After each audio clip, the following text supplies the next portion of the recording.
And Joanne, we are live outside the Omni liquor store. We're on 7 Mile near Lauder on Detroit's west side. Take a look behind me here. Michigan State Police still on the scene questioning a number of people. Now take a look at this video. One woman says around 10 o'clock this morning it looked like SWAT entering the building. They are MSP's emergency support team. And a spokesman for MSP says they cannot release much information other than this is a fraud investigation.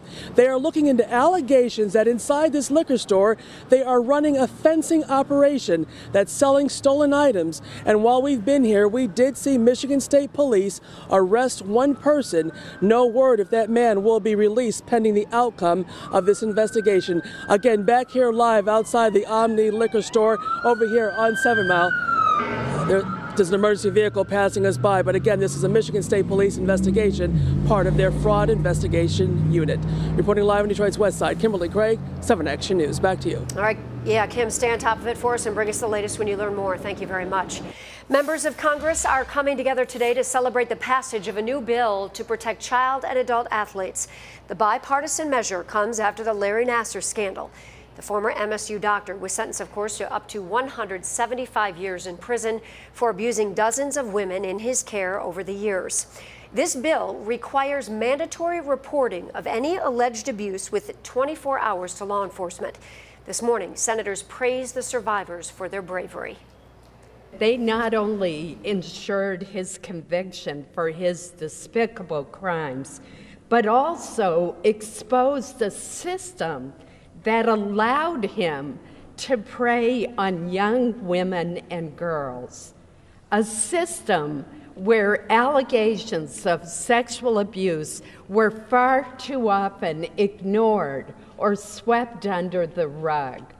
That will end with this legislation. Before our strong army of 156 survivors stood up to tell their stories of abuse in Lansing, Michigan, Senator Feinstein was fighting for us. From day one, she was a listening ear and helped to create change in amateur sports.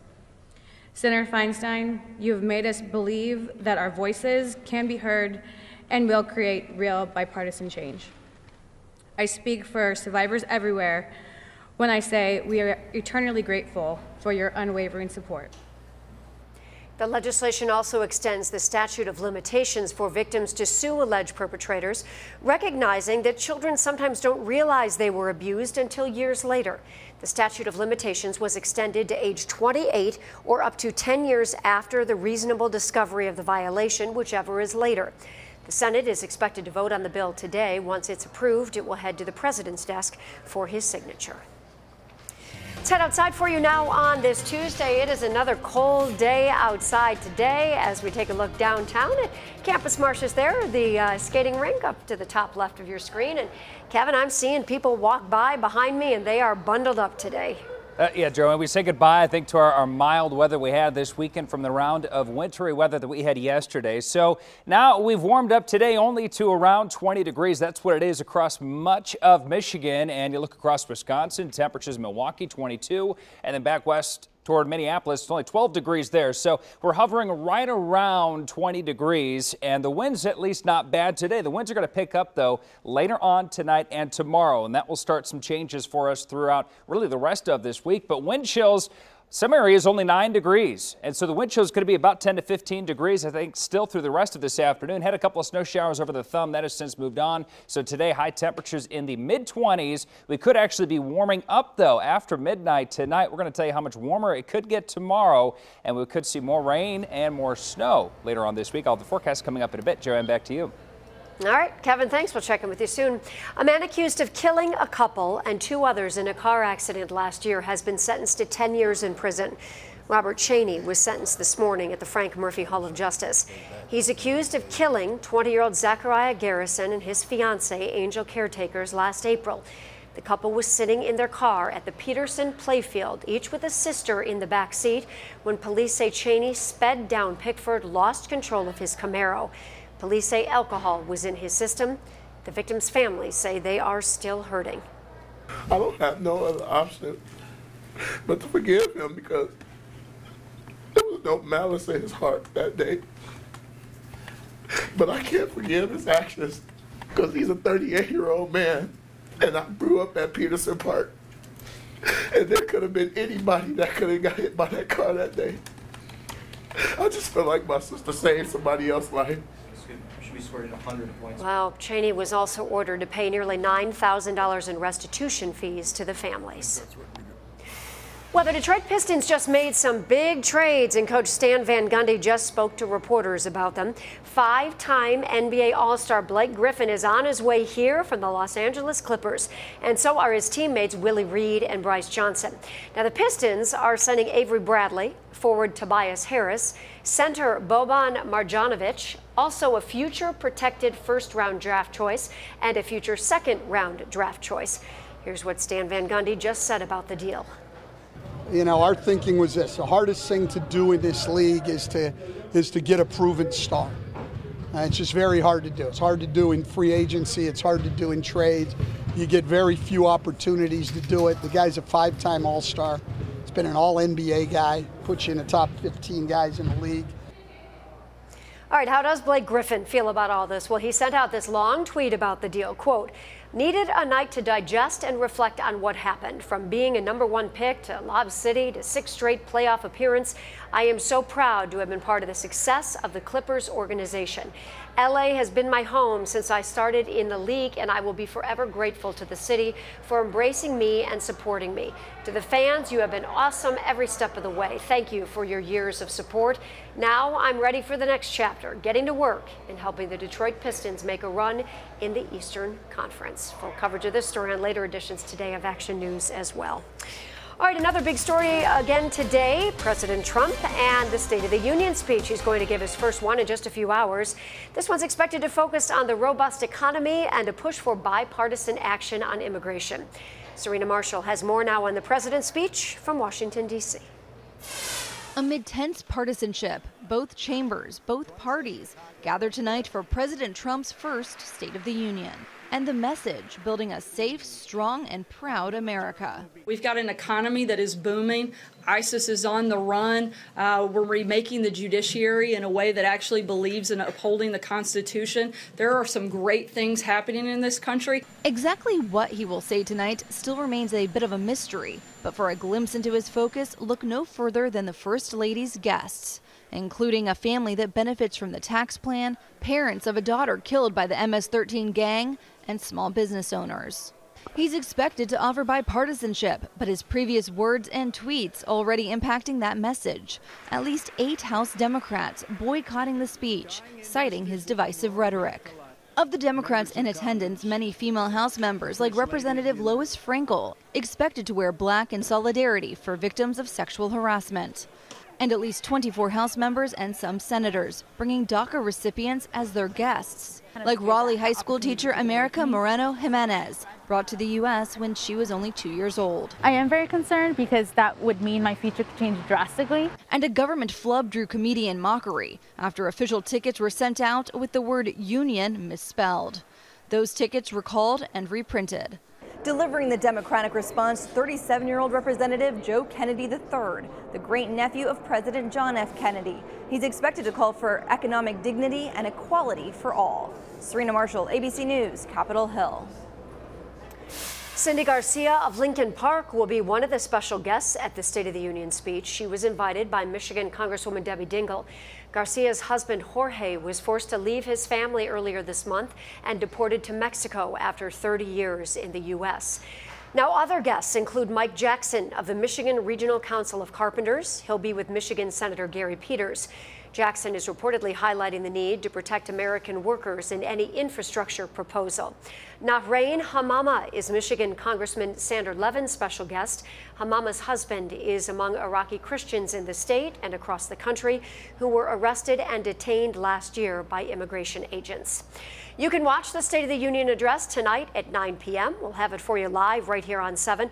We'll also be streaming it for you at WXYZ.com. Well, Tom Brady making big news before the Super Bowl, and it has nothing to do with football.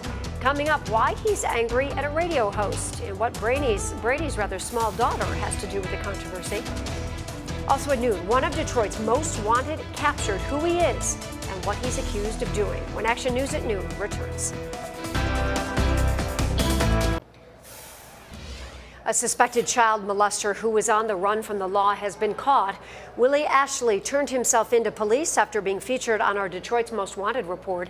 Ashley is accused of sexually assaulting a cognitively impaired child in the city of Wayne. He had been on the run since 2015. 2 Detroit police officers involved in a crash are recovering today from their injuries, and police, still reeling from the death of Officer Glenn Doss Jr., are grateful these 2 officers will be okay. The patrol car was T-boned last night while they were pulling over another driver before 10:30 near Balfour and Moross. The officers are in stable condition. The driver who hit them may have run into black ice, but we are waiting to hear more about the cause from investigators. And police will say goodbye this week to Officer Glenn Doss. Visitation will take place Thursday from 5 to 8 p.m. That will take place at the O.H. Pye Funeral Home on Plymouth Road in Detroit. The funeral will then be held Friday morning at 11 at Greater Grace Temple, also in Detroit. Officer Doss died Sunday from injuries he suffered Wednesday night when he was shot in the head while responding to a domestic call on the city's east side. He was just 25 years old. Dozens of people teamed up last night to honor Officer Doss. They held a vigil and a prayer service at the 7th Precinct on the city's east side.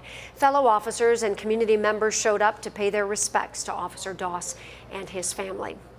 Meanwhile, there's a GoFundMe account set up to help the officer's family with funeral expenses. So far, it has more than $38,000 in donations. The fund is called Fight for Glenn Doss. You can find more information on our website at WXYZ.com. 3 giant companies teaming up to do one important thing for their employees. Just ahead, what Amazon, JP Morgan, and Berkshire Hathaway are planning regarding healthcare. Also, Kevin's back with a look at a warm-up coming our way, just how high the temperatures could climb and how soon, as we take a live look over the Detroit River. Stay with us, much more still ahead.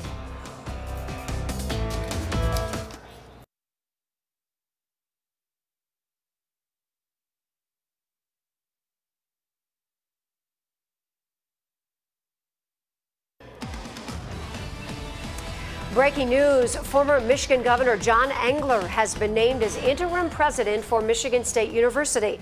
Engler will hold the position until the board can complete a search for a new president. Luana Simon resigned last week following the Nasser sex abuse scandal. Engler is expected to be named to the position during a special board meeting tomorrow morning. Well, stocks are down big right now on Wall Street. The Dow down more than 300 points in trading. You see the live picture of the board down 325. Analysts say a big reason as it continues to drop a sell-off of healthcare companies. And that's happening in part because Amazon says it's getting into the healthcare business. It's forming a new partnership with JP Morgan Chase and Warren Buffett's Berkshire Hathaway. The giant companies will create a business that helps their U.S. employees find quality care at a reasonable cost. They say the project is in the early planning stages right now. Buffett released a statement referring to the ballooning costs of healthcare as a hungry tapeworm on the economy. He says the 3 companies can put their heads together and hold in check the rise in healthcare costs.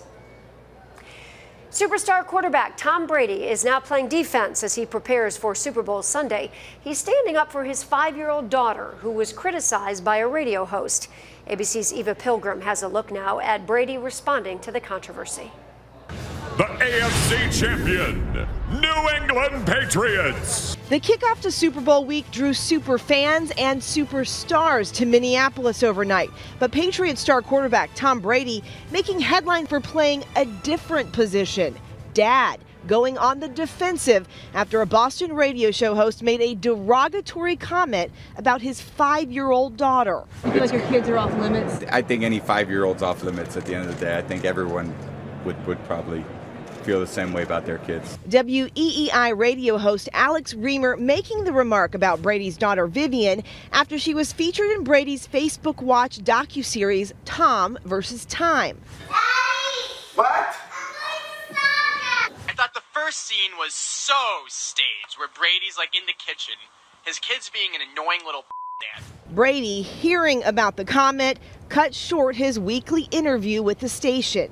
So, you know, it's very disappointing when you hear that, certainly with my daughter or any child, they certainly don't deserve that. The radio station responding by suspending Reamer, saying, "We are disappointed and embarrassed by Alex Reamer's on-air comments made last Thursday evening. His remarks were utterly indefensible. Mr. Reamer remains suspended indefinitely from all WEEI platforms." Brady not sure if he will be on the show again, but showing Reamer some compassion. I certainly hope the guy's not fired. That's